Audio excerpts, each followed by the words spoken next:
Hi, my name is Brandon Nelson, and I am the Senior Director of Software Engineering at Line 6. When we were originally designing Helix, we wanted to work around the limitations we were running into on some of our earlier products where we had to focus on what was most important in the sound and maybe leave out some of the subtleties. So when we moved to Helix, not only had processors gotten faster, but we were able to design in two processors, so a dual processor system. At that point, we're now able to start breaking down the amps and the effects into just specific sections. So we can model, everything from the input up to the output jack, every filter separately, every tube stage separately, interaction with the cabinet.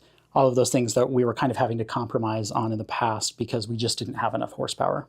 One of the challenges that we run into with dual DSP and multiprocessor systems is that every time we pass audio to another processor or another core, the latency goes up. So it's a lot more beneficial to us to have a higher performance and fewer cores than to have just add more and more and more and more cores, because we'll just keep, doubling, tripling, whatever our latency. About 5 years after the initial Helix launch, our users were really asking us about, can we get better cabinet models? Can we get better cabinet models? So we developed a new process for capturing IRs that were much more accurate and real.